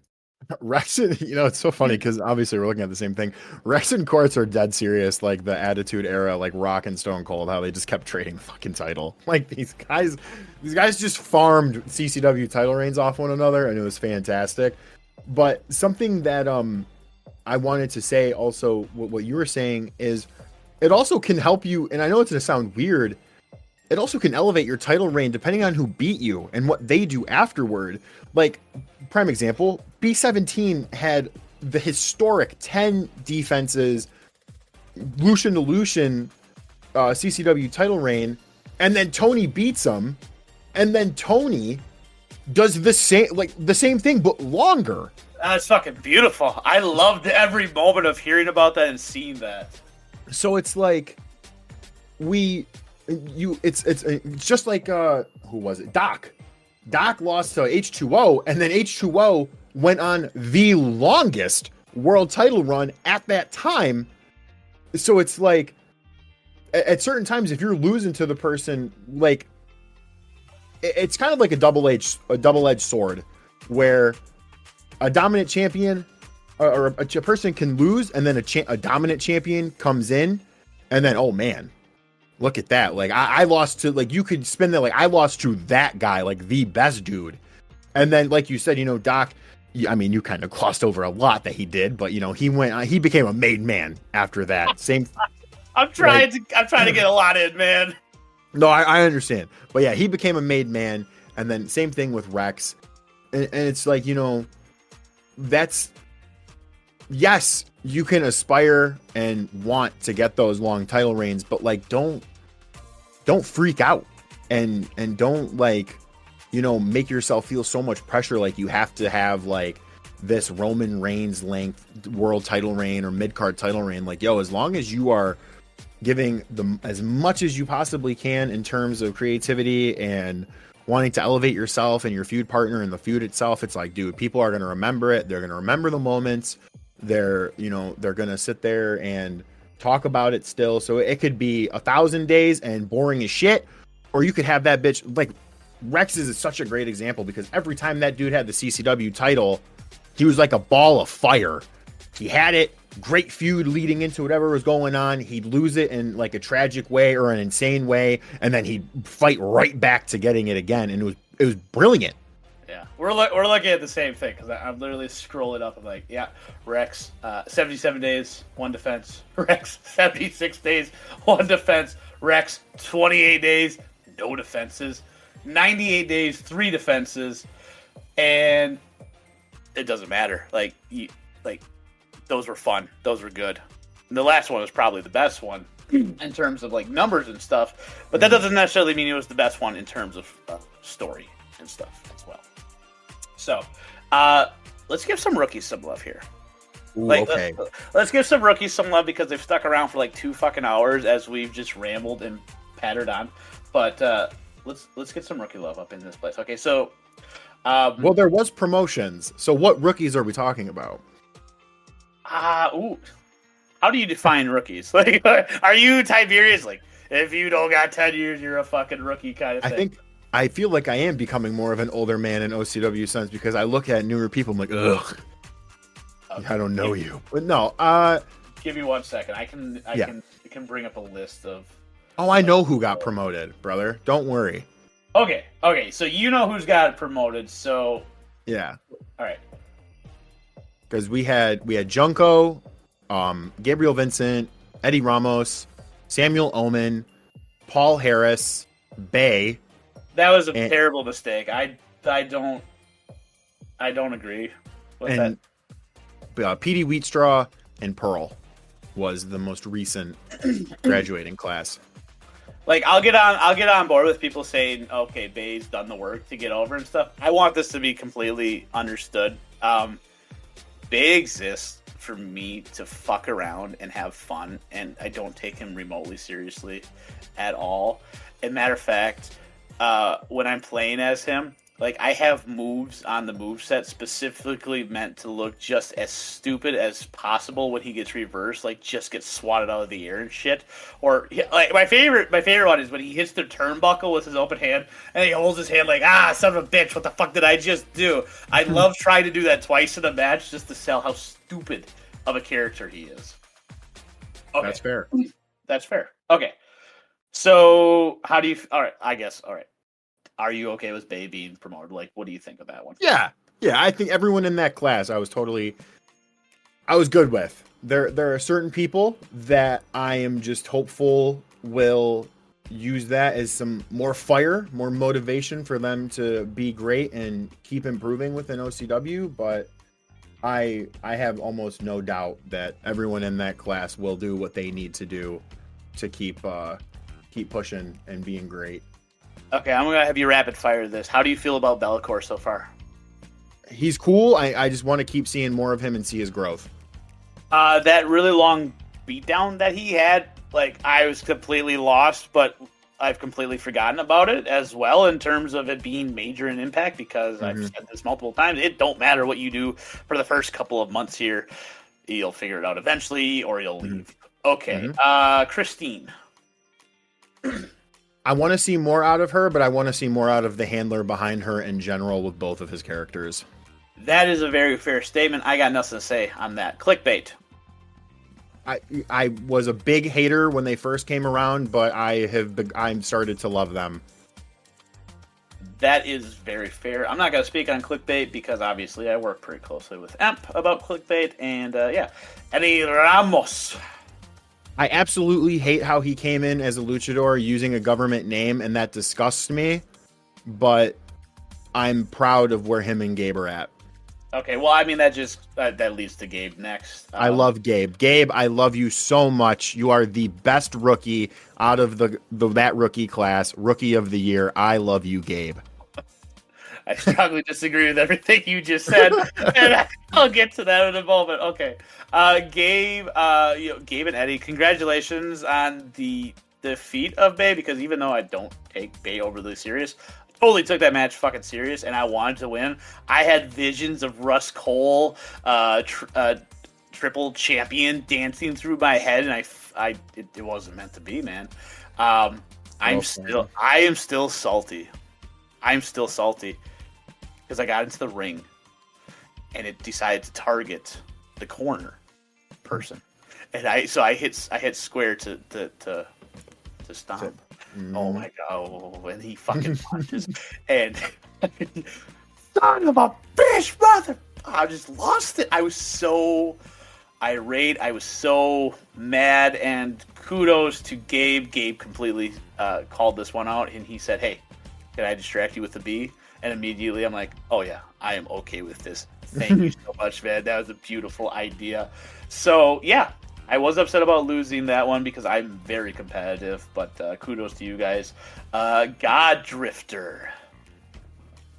I'm indifferent on them. I think they're still under that 6 month to a year rule, or saying where I need to see you iron yourself out more. I hope you return for season 20. I'm so glad he stopped taking himself seriously and has embraced the drifting thing instead of being this overtly serious character. Jacob Hawk.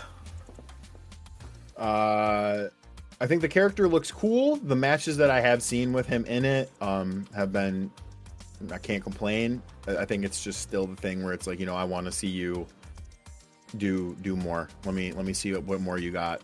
Some of the written stuff that I read from him has been but no, he seems to this is my hot take. He seems to be, in my opinion, I think he's going to be the best of the currents.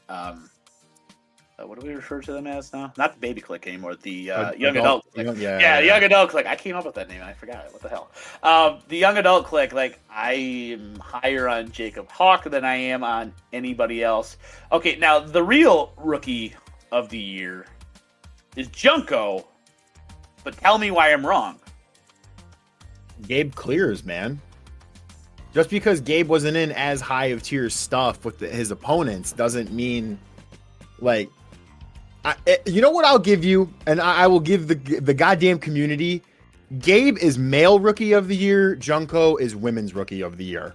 I will separate it, and they both get an award because they are both great, and they both were very standout rookies in divisions that sorely needed fresh faces and new content like coming into them.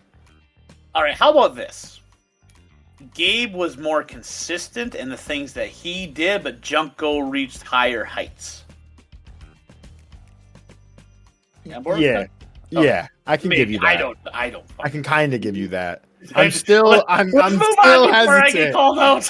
Shit. I'm still hesitant on giving you that, dog. Maybe. I don't know.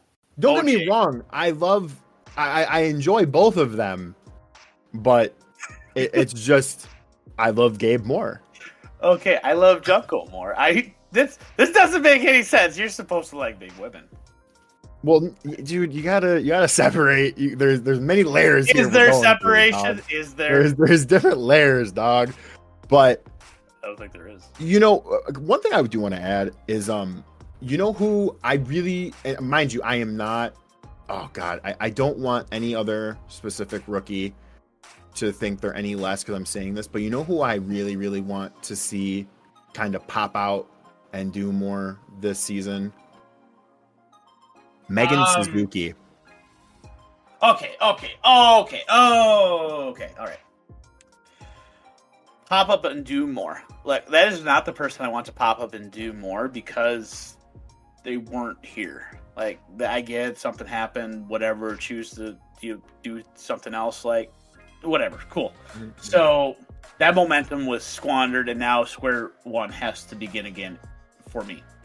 So okay. I'm not gonna say that character because there's other characters here that are beginning the process or have started the process and are starting to build up to something. Like Megan goes back to square one for me, but that's just me. Okay, let's move on. Moj. I like Moj. I like Moj for what he was serving as. I'm just waiting on the call to bring in his twin brother. Who's the twin brother?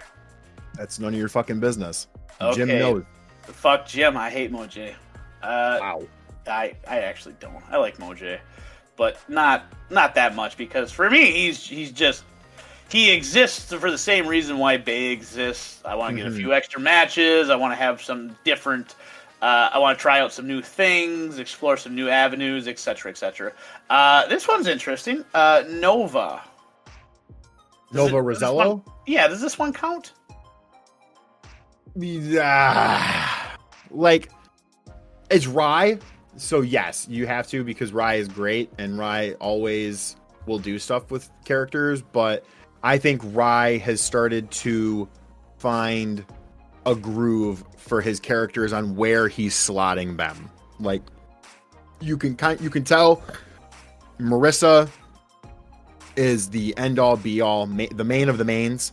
Then you got Claudio, who's there in the weights as like you could put him anywhere in the men's world.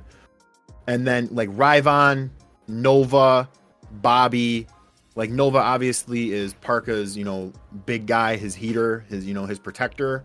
So it's like if Nova's really only kind of involved in matches with Parca or because of, something going on with Parca. Whereas like Ryvon, that dude was phenomenal. So he was kind of like the mid-card guy. Like I feel like, and then like Bobby was just kind of like what you said, just another character to get some more matches, maybe have another women's character around. So if people want to feud or, you want to, here's a rookie. All right, let's give him, instead of, throwing him Marissa, let's give him Bobby, get their feet wet, see how it goes. Okay, well, Nova did roll call, though. Like, that was, I'm pretty sure I saw it. Nova had been announced as a character. That was. Oh, yeah, well, he was a character last season. Oh, were they? I thought they were just an NPC. I didn't even realize that they had written down as a character that could potentially claim moves. No, yeah, he was always a character. Oh. Because there was always the potential that he was going to be put in a tag match with Parca. Fair enough. Okay. Paul Harris. I think we already talked about this one. He got promoted. Oh, that's right. Paul Harris did get promoted. Okay, yes. So, yeah. Okay. Pearl got promoted as well. Both of them. Paul Harris can go to the moon. Pearl's probably on her way to the moon in the women's division. Once again, the illusion of a triple champion was dancing through my head, and I talked with Jim about this extensively. I perfectly spaced him, and that kick should have missed, but the fucking big toe hit me right in the face, and it started the animation. I started celebrating. I've said this like 5 times now, but I'm going to say this until I'm blue in the face. I spaced you perfectly. I was about to hit my finisher on you, and I was going to... I'm glad you didn't become a triple champ. I'm very glad I didn't become a triple champ either. All right, PD Wheat Straw is... Yeah. Give him the world as well. I love PD Wheat Straw. I like PD Wheat Straw more than I like Mad Dog. Can I? I'd literally give you the fattest kiss right now because So let me just say this. I love PD so much because I feel like PD low key is the babyface energy that Mad Dog should have gotten. I feel like if Mad Dog would not have brought PD in, and would have just kind of maybe made Mad Dog a babyface beforehand, Mad Dog would be in that spot as a babyface. Like, dude, there are so many potentials that you could put together. So, like, I'm sure these guys wouldn't. Maybe they would, maybe not. But it's like, could you imagine like an expanded Cold Front where it's like Nate Mack, Steven Jackson, Samson, and Mad Dog, where it's like there's these just rough house, knock them down, slab out, draw. Like, you know, we're just gonna beat the shit out of everyone. Like, Mad Dog could be anywhere he wants as well, you know. But yeah, I love PD more than Mad Dog because of how great PD is. I actually thought that Mad Dog was going to go face, and he was going to choose self-respect over DNS and Marissa, but he did not. So, PD Wheat Straw. Moving on. Samuel Omen, no longer a rookie. Samuel, I would probably like to see a remix of how he looks. I'm not a huge fan of his face paint. I do not like his cape, mainly because how he wears the cape, the game, it doesn't look good naturally in the game because it's just meh, because this game isn't the greatest. Get rid of the in-game text. I will make you a text logo if you need it. Please just reach out to me or anyone who would help you. But I will absolutely help you. I'd probably like to see him with like a half face paint. I think he's going to be bigger this year because I think people are wanting him to be a giant, which I would like to see that. I would like to see him as a giant, maybe even have to take a little bit of growth serum, but potential is there. I think after the Jinx feud and the Jinx title match, like I could easily see Samuel Omen trying again against Jinx or a future North American champion, or even going back to the tag titles. This is an example of somebody who benefited from a loss. Yes. Like the last match of the year for him, or season I should say, he loses, but he looks so much better after that match, and he's got the momentum now, even after a loss. Perfect example of that. I can't pronounce this name. Satoru Sakamoto. Satoyoru Sakamoto. Thank you. So he's early. Like, I can't really say anything. Very early, but there was one thing that I have said publicly that I was not a huge, and I think others have said it too, where like his look was kind of all over the place. I obviously I had to upload my character and make sure my character was on CC, and I saw their character on this game. Well done. Yeah. Very, very improved. Yes. Well done. Right. Cannot wait to see them in a match. I think with that new look, that's like a beautiful fresh coat of paint within your first year here. Like, very well done. I don't know if they intentionally did that. I hope if they did, if they did it, whether someone helped them or they commissioned it, whatever, if they did it all themselves, I hope you did it knowing like people were just wanting the best, because they look much, much better. I'm very excited to see Satoru this season. Good. All right, Scotty, I think we talked about as well. So future women's world champ though. Probably women's world champ this season if things shake out the right way. Mm-hmm. I think a Scotty Marissa rematch is probably one of the biggest matches we can get in the women's division right now. I don't disagree. All right, Steven Jackson. You've been vocal. Oh, man, he's Jinx. Hey, let me go. I'll go first. I got Okay, sure. I love this character, not because I love the character, but because I think that bringing in Steven Jackson has allowed Jinx. I don't know your real name, dude, but whatever. Has allowed Jinx to become. Steven Jackson's name? I'm almost certain. I know his first name is Steve. Oh, okay. Well, that's him. That's literally him. All right, Steve. Well, I understood that he made the character like based on him. I didn't realize it was the name. I didn't realize it was the government name. I don't know if it's full government, but like, as Jay said, that's Black Ice. That's Black Ice. Okay. He pulled the Nate Mac. Okay, so I like the character, and I like the character more so probably because it has allowed Jinx to become more clearly defined in who Jinx is, because Steven Jackson has allowed him to pour the elements of himself into that character so that Jinx can be its own entity whatsoever. Like, some people have the characters that are their main characters that they pour like elements of their personality into to more clearly define who those characters are. B17 is an element of being turned up to 12, so on and so forth. Steven Jackson takes away some of the things that shouldn't be part of Jinx, so that he's able to more clearly define how Jinx is the sociopathic, crazy person. And therefore, we're not getting the inconsistencies that we saw earlier in the season in terms of presentation of who this character is and who this character is trying to be is much more clearly defined. And I feel like that's because of Steven Jackson. If I'm wrong, I'm wrong. And maybe I'm reading too much into this. What do you think? I think a majority of what you're going on is spot on. I would not even be surprised. I don't think he's going to do this, but I would not be surprised or even think anything bad of it. But like, I wouldn't blame him if like after the Jinx North American title run, if he like kind of like let Jinx just sit on the side a little bit and he promoted Steven as the main, just because you can tell the comfort level is far more in Steven Jackson. And I think the ceiling for Steven Jackson is also endless. Like, I'm telling you right now, I'm buying the stock early. When the dude wins a title and turns it into his own hardcore title, I'm going to shit my pants and go through a wall in excitement. So you're buying stock early because you kind of see the last blacksmith in this dude. Better. I see better. I think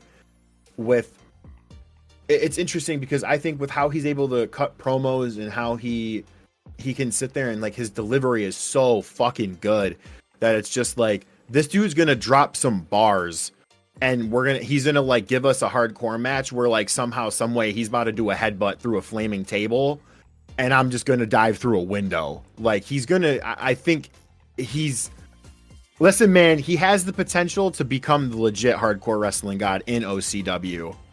Right. I don't know if I agree with you in terms of having a greater ceiling than Jinx, but maybe okay. So maybe we've just seen too many psychopath characters at this point that we're becoming numb to it almost, so that Steven seems much more of a refreshing character than what we've seen from recency bias, I suppose. Steven Jackson's kind of a callback to the old school OCW of the hardcore title being active and stuff, and then people like Nick Cage and Parker Stevens and people like that. So I get where you're coming from. But next person on the list, Mantis. Mantis has been so up and down in their time in OCW that I mean, as long as they're having fun, that's all that matters at this point. You know, they like to show up, do matches, maybe they'll write a text promo here or there, but you know, I think they they just bob in and out, maybe just want to play the game with a couple of matches. He hasn't signed up for the season yet, so I don't know if he's going to return. You know, he's kind of been very sporadic over the years. We have new topics. So I'm gonna say this. This is my closing thoughts, okay? Then I'll let you have your closing thoughts, and then you wrap us up and you send us away so that I don't have a chance to interrupt and say something more, because this will never fucking end. Okay. Understandable. That's why it's so damn important to remember the history of the place, and that's why I'm so damn dedicated to like doing the history project and stuff, and that's why Friday nights usually are the nights where I'll jump on for an hour or 2 hours, and I'll go back to the forums and I'll look through the old forums and look through old matches and figure out defense records and stuff, because OCW's been here for 20 years, and OCW is going to be here as long as Jay wants it to be here. I wouldn't be surprised if, when in the future I end up taking a break again or something and going back to school or whatnot, I wouldn't be surprised if I end up coming back again and this is still going and these conversations are still happening 10 years from now. I would not be surprised. So if something like that is being created and something like that is going to have staying power, it's going to have staying power because people care enough to put time, effort into it staying here, which is why remembering those who did those things in the past and remembering us, because in 5 years, hell, in a year, people will continue to talk about me as washed up and old, and people are going to start referring to you as washed up and old, and in 5 years' time, you might not be here anymore. OCW will probably still be here. You're just going to be in the record books, and someone's going to look back and look at your title reign, and they're going to ask questions about this guy, and Jay's going to go on a long-winded rant, and there's going to be some schmuck who says, "Oh, he's just a washed-up old man. Oh, she's not here anymore. Fuck the legends. He had it easy." It's gonna happen. So, long-winded rant. I appreciate the history because in a couple of years' time, we are the history, and people are gonna look back, and I want them to have something to talk about. I want something for the people to be remembered by. I want people to remember that Max Edwards was a champion, that El Parca held the title for close to a year, maybe a year when it's all said and done. H2O had the second longest reign, but he was outdone by his brother Quartz. Like that's why I do it. So that's my closing thoughts. You need to do a closing thought. You need to wrap us up. Otherwise, I'm going to keep fucking talking. Please, please, please. So I just want to take the time to say I appreciate every one of you that is listening. I appreciate you, Adam, for always taking the time to sit here and have these lovely chats with me. OCW is a wonderful thing to be a part of. There's the ups and the lows and everything in between. But at the end of the day, we all just need to remember that we are a community and we should be trying to uplift each other and just keep reminding each other that we're doing something fucking insane that is so thankless. And, you know, there's so many unsung heroes, but it's never too late to start singing for the heroes and, you know, just always trying to be kind and keep pushing it up. But it's been wonderful sitting here talking with you, Adam. Really glad you fucked up and lost the last episode. That's why we're sitting here. Yeah, bitch, get undone, whore. That's what you get. So anyways, I am Brian Williams. I love you all so much. Thank you for joining me and Adam Helsing. Let's talk OCW, and we will see you lovely folks in the next episode, as long as Adam doesn't lose it. Bye.